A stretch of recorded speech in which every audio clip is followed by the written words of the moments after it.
사실 처음에 이제 제가 초6 말에 처음에 수학 선생님의 권유로 영재반에 올라갔었습니다. 그런데 수학을 같이 올라가면서 과학도 같이 이렇게 올라가게 되었는데, 처음부터 고등과정을 배우다 보니까 중등과학이 아예 안 되어 있는 상태에서 고등과정을 들었는데, 그때 막 고등과정이 거의 이해가 안 되고, 그래서 그때가 제일 힘들었던 것 같습니다. 과거 입시에서는 아무래도 제가 수학보다는 과학을 좀 더 잘하는 편이라 수학이 조금 걱정이 많았었는데, 그래도 이번에 마지막에 과거 2차 문제에서 수학도 잘 풀었고 나쁘지 않았다고 생각합니다. 면접 준비 같은 경우에는 처음에는 조금 힘들기도 했는데, 좀 잘 하다 보니까 이제 점점 실력이 느는 것도 느껴지고 해서 점점 답변도 더 자연스러워지고 해서 그렇게 딱히 힘들었지는 않습니다. 일단 처음 그 초6 말에 영재반에 들어갔을 때, 그때 고등과정을 아예 모르다 보니까 중등과정에 대한 이런 이해가 필요하다 하고 생각하고 집에서 독학을 했었습니다. 물론 선생님도 그때 중등과학을 한번 복습시켜 주시긴 했는데, 그것과도 같이 병행하면서 독학을 진행해서 그러다 보니 중등과학을 거의 완벽하게 마스터를 할 수 있었고, 그러다 보니까 이제 고등과정이 이해가 되기 시작하면서 과학을 굉장히 잘하게 되었습니다. 일단 과학 부분에서는 거의 자신감을 갖췄는데, 과학고등학교의 문제 스타일을 보니까 창의력을 요하는 그런 문제들이었는데, 그게 상당히 저랑 잘 통해서 크게 어려움은 없었습니다.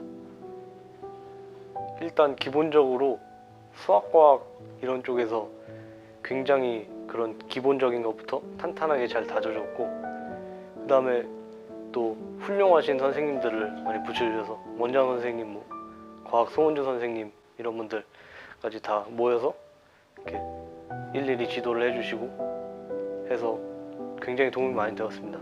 거기다가 자료 같은 것도, 입시 자료 이런 것들을 또 많이 주시고 또 다 이렇게 알려주시고 해서 실제로 모의 면접도 많이 진행했고, 그래서 그런 점들이 굉장히 도움이 많이 돼서 좋았습니다. 일단은 과학고등학교라는 거는 수학과학을 중심으로 하는 거기 때문에 수학과학에 대한 자신의 그런 열정 이런 게 당연히 있어야 되고, 또 과학고등학교를 가야겠다는 자신의 의지가 굉장히 중요합니다.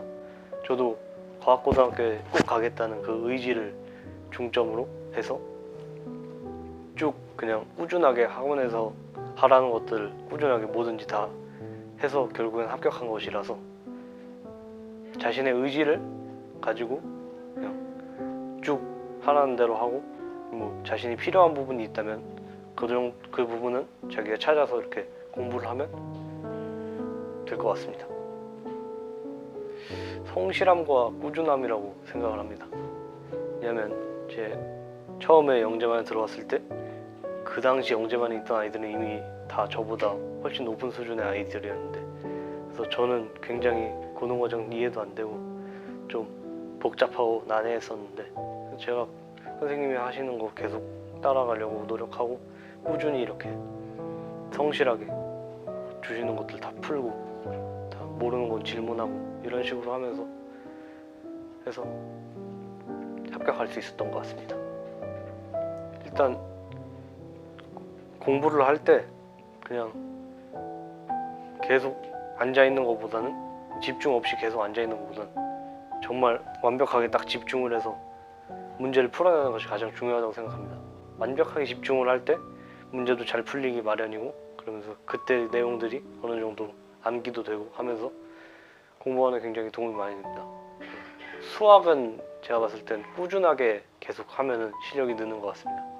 과학 같은 경우에는 제가 평소에 실험을 좀 많이 하는데, 그런 학원에서 이렇게 학원이나 자기 책으로 배웠던 거래 그 공식들이나 개념들 이런 것들을 이용해서 먼저 실험을 설계해보고, 그다음 그 과정을 파악하면서 그 실험 전 과정에서 실험 전에 이것이 어떻게 될 것이다 하고 가설도 세워보고 공식들을 이용해서, 그다음 나중에 이렇게 실험이 다 끝나고 결론을 내릴 때 그때 가설과 비교해보면서 이게 이렇게 되었구나, 이게 어떻게 되었다 하면서 그런 식으로 하다 보면 과학적 사고방식 이런 것을 기를 수 있고 또 창의력도 기를 수 있어서, 저는 그렇게 해서 과학을 잘할 수 있게 되어서 과학고를 합격했습니다.